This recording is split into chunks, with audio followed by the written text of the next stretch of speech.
Hello students, I hope you're all doing well. Welcome to another video by QuickStudy.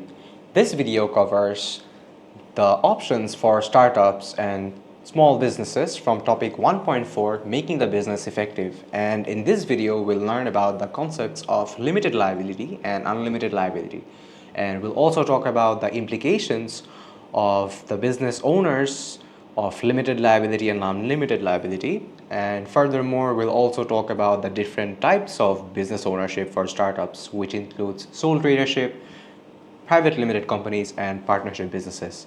And we'll also discuss a bit about the advantages and disadvantages of each type of business ownership. Now, firstly, let's talk a bit about business failures and limited liability. First of all, statistics have shown that up to 50% of new businesses will fail within their 3 years of operation.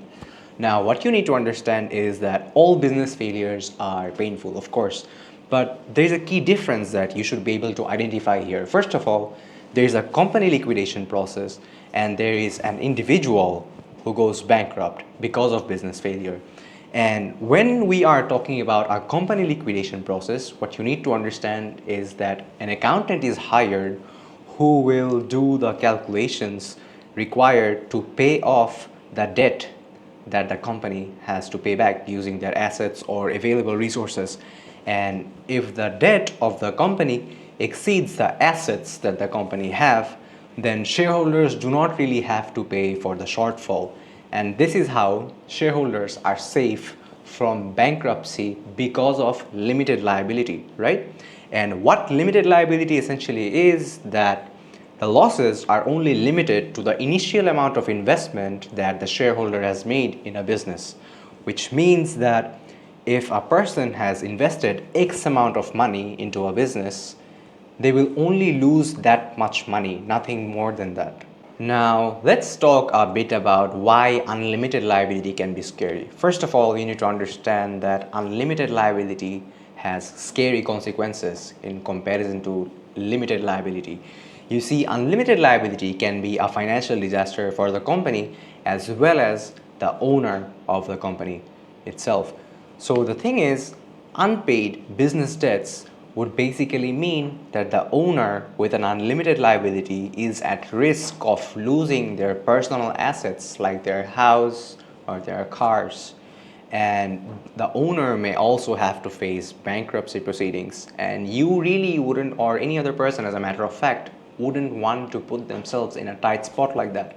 And you would want to avoid financial ruins like this. So when you run a business as a limited company, what it does is basically protect you from financial disasters as such, so that only the amount that you have invested into the business, if you are a limited company of course, then the initial investment is all that you have to lose, nothing more than that, which is not really the case for unlimited liability, right? And limited liability will of course save your personal assets as they are separate from your business assets. And however, I would also like to share a statistic with you, as I have pulled out this graph from your book.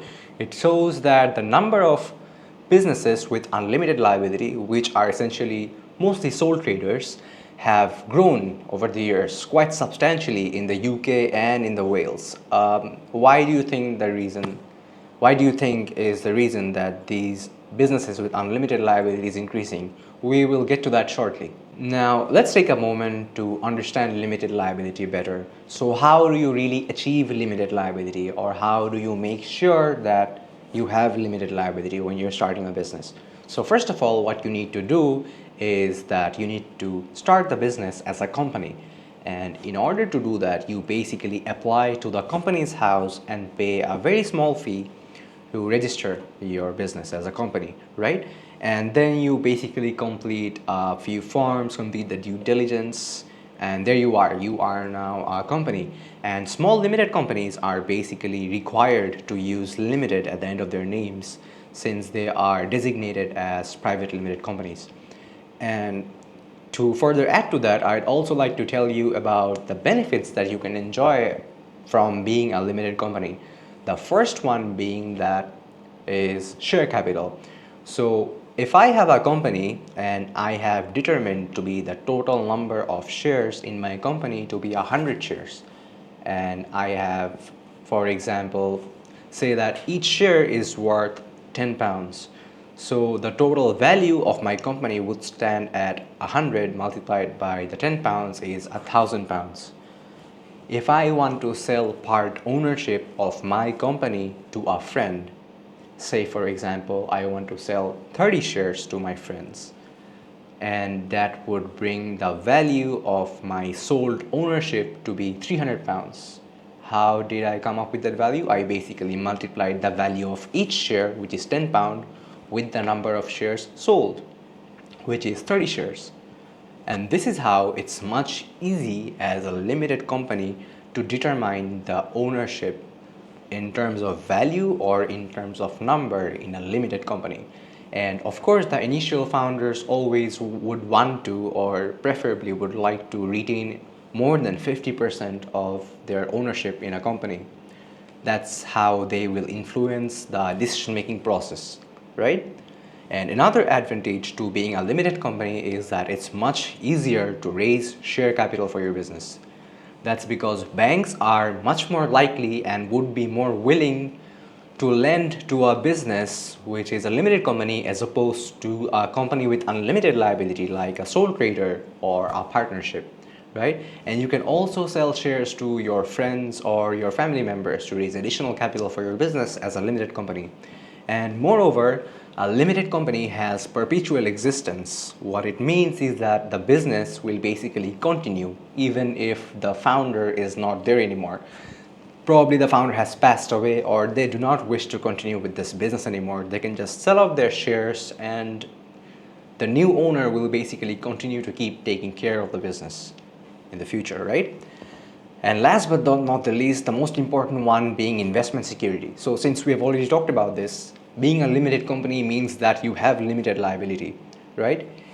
What it means is that investors are much more likely to make bold investments in your business because all they risk losing is the initial amount of money that they have invested into your business and nothing more than that. Now, let's discuss a bit about why you would not want to become a limited company, right? So surprisingly, many businesses in the UK do not really want to become a limited company, and there are different reasons for that. The first one could be that the owners think that they are fine with not being a limited company because they won't make any mistakes, or even if they do, they will be able to manage. And secondly, there's a cost of compliance that comes along with becoming a limited company, right? So since we have already discussed about how you need to pay a small fee, and moreover, you'd also have to file your taxes, for which you'd need to hire an accountant and other related costs, right?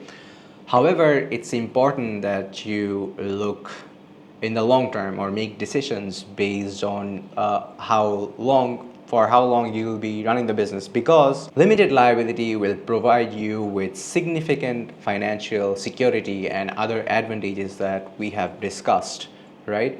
And in the long run, it's much better if you are a limited company and if you could just consider that the cost of compliance isn't really a very big price to pay in comparison to the financial security that you get from being a limited company. Now, you need to understand unlimited liability a bit better. Anyone can start a business in the UK by just simply informing the tax authority, and it's quite easy actually to start a business anywhere around the world. All you really need is a bank account, unless you're going to borrow large sums of money. And when you are a company with unlimited liability, the company and the owner are treated as the same person for tax and legal issues. They aren't really treated as separate legal entities. So failure by the business to pay off their debts basically leaves the entrepreneur in full responsibility to pay for the debts. And the two most common companies with unlimited liability is basically a sole trader and a partnership business. A sole trader is basically a company started by an individual who started the company and can make all the decisions by themselves and is not really dependent on others for their work. They are the ones who will do the work by themselves and for themselves. And the only logical reason why you would want not to become a company with limited liability is when you do not really have the capacity or you do not really have the chance to build up a lot of debts that you'd have to pay for. If I have to give you an example, if the business is a market stall, which basically buys goods for cash, say in the morning, and by the afternoon you are done selling all the goods and you have already received all the money, for that particular market stall you don't really have to set up a limited company because there is just unnecessary costs and paperwork that you need to do. Now let's talk a bit about the advantages and disadvantages of the three types of businesses for startups. So first of all, we have sole traderships. And what are the advantages that come along with being a sole trader? First of all, since you are the one and only owner in a sole tradership business, you are free to make 100% of the decisions by yourselves. You don't really have to rely on other people to make decisions for you, and you are independent, right? Which means that decision making time is much faster as well. And moreover, there are disadvantages that come along with being a sole tradership business as well. The first one being that you have unlimited liability, which means that there is a risk of you losing your personal assets or belongings in case of business failure. And secondly, in a sole tradership business, since there is only one single owner, there is only so much expertise that one single owner can bring into a business, right? And the responsibilities or the workload cannot be shared with other people as well. So you won't be really able to take as many holidays as you would like to. And then secondly, we have partnership businesses. Now, partnership business is basically when there are multiple owners in a business, basically more than one. And one of the biggest benefits of being a partnership business is that you can bring people on board who have a variety of skills and they can aid you with their own expertise, and which can significantly improve the decision making process for your business. And also at the same time, the liability can be shared amongst the partners in a partnership business.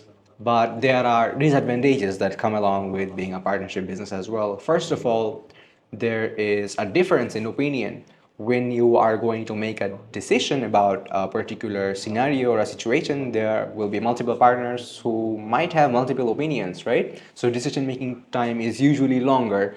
Moreover, at the same time, a partnership business also has unlimited liability like a sole tradership business does. So the partners actually risk losing their personal assets in case of business failure. And then thirdly is private limited companies or limited companies. Now, one of the biggest advantages to being a limited company is that you have limited liability, which means that in case of business failure, your personal assets would be much safe.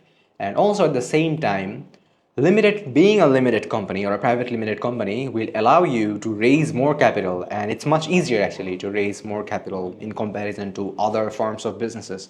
But of course, there are problems that come along with being a limited company too. The first one being that you risk losing control.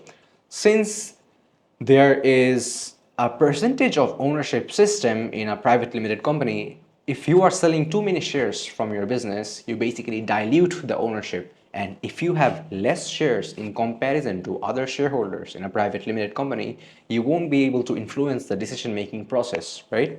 And another issue with being a private limited company is that there is a cost of starting up. Like, firstly, initially you'd have to pay a fee, then you'd also have to hire accountants to do the taxes and audit for you. So these are just some of the problems and also the benefits that come along with the different kinds of businesses when you are a startup. Okay students, with that we have come towards the end of this video, and to give you a short recap, this is what we have covered in this video so far. First of all, we have talked about the concept of limited liability, then we talked about unlimited liability and the various implications that it can have on the owners of the business. Then we have also discussed about the different types of business forms for startups, and also the advantages and disadvantages that come along with different types of businesses. And of course, students, I'd like to thank you for watching this video, and if you have liked this video, do subscribe to our channel, since we regularly post on different topics and subjects that can help you ace your GCSEs. And for more information on our one-on-one online tutoring services, do visit our website at www.quickstudy.uk. Thank you.